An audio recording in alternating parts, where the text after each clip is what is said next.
While it's great to be able to memorize a chain of 20 items, most practical applications require only memorizing a few items. This visualization technique can be easily applied to small reminders. If you need to remember a short list of 4 items to purchase, you can link or chain them together in the above manner. People often start the chain with their door, their car, or their neighborhood store to remind them when they walk out of their door, get into the car, or drive by the store.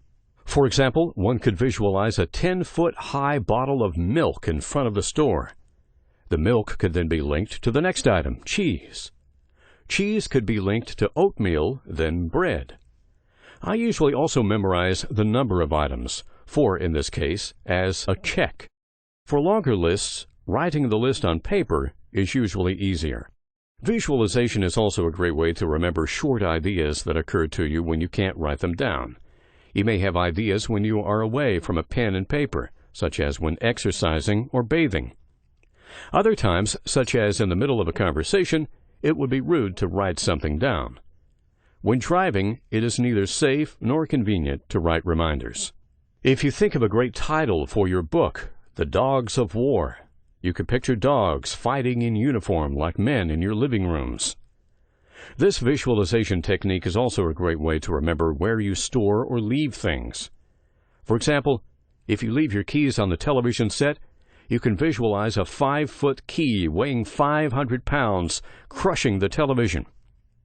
If you leave your keys on your bookcase, you could visualize your bookcase covered with 10,000 keys swaying under the weight. If you leave your keys on your refrigerator, you could visualize your refrigerator being locked and requiring a turning gold key to open it. But an easier way to remember where you leave your keys is to leave your keys in the same place, or only in 1 or 2 places every time. It's easier to remember to just leave your keys on top of the refrigerator all the time than remembering a new reminder every day. Most often, forgetting where you left, stored, or filed objects is an organizational problem, not a memory problem. If you have no organizational system, of course you will lose and misfile items. If you are frequently misplacing items, you may need a better organizational system. Still, there will be some times when a perfect organizational system will not help you. When you leave your car at most airports, you can't park in the same parking lot every time. Using mnemonic techniques can remind you where you left your car. Even if you have a great organizational system, sometimes an item does not fit into a category.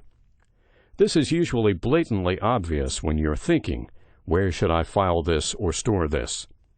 You then store this item in one file or box. A year later, when you need it, you have no idea where you stored it. Then you spend an hour searching through everything you own. For these hard-to-classify items, a mnemonic reminder helps.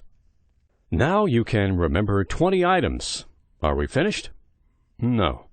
While we gave you 20 unrelated items to memorize, we did give you concrete items to memorize.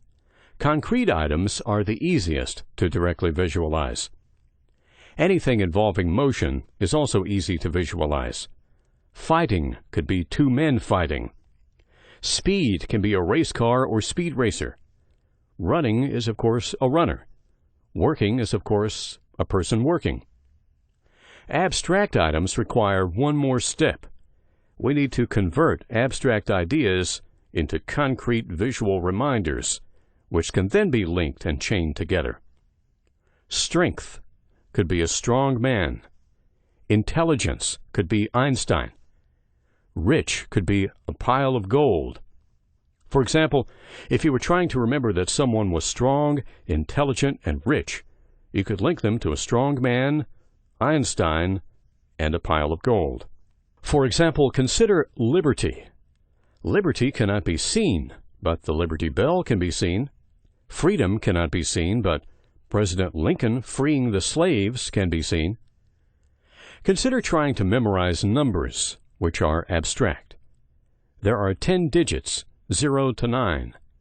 There are 2 simple ways of converting abstract digits to concrete pictures. One way is the number shape system.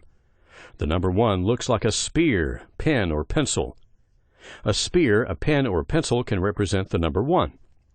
If you have a doctor's appointment at 1, you can visualize a spear going through your doctor. If this is too violent to picture, picture your doctor struggling to carry a 200-pound pen. You could picture your doctor dressed as a caveman throwing a spear. The number 2 looks like a swan or duck viewed from the side. The body is the lower part of the number 2, and the head and curving neck are the upper part. If you have a dentist appointment at 2, you could visualize a swan in your dentist's chair. The number 4 looks like a sail on a small single-sail sailboat. The sailboat's mast is the downstroke of the 4. The triangle cloth sail is the triangle of a 4. If you have a veterinary appointment at 4, you could visualize your veterinarian purchasing a sailboat with his fees, or picture the veterinarian on his boat with his patients, like Noah. The number 5 looks like a fish hook, loosely. It's easy to visualize things stuck on a fish hook, but avoid commonplace examples. The number 6 looks like a golf club, loosely. The head of the golf club is similar to the circle of the 6. It's easy to visualize things getting hit by a golf club, but avoid commonplace examples.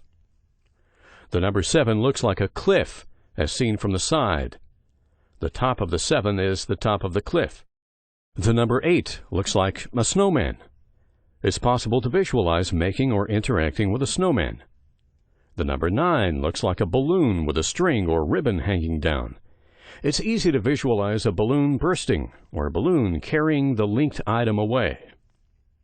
The number 0 looks like a hole or an egg.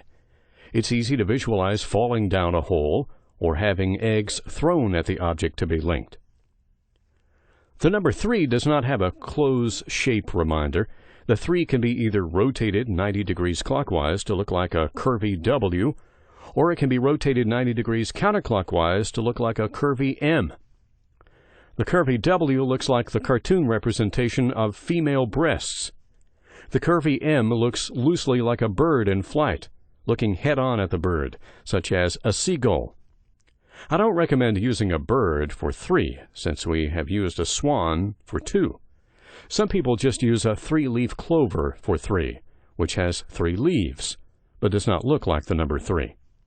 It only takes a few minutes to memorize the number-shaped system. Later, when you have a few spare minutes, such as when commuting or waiting in line, you should recall and practice the number-shaped system a few times to the point where you can easily use it.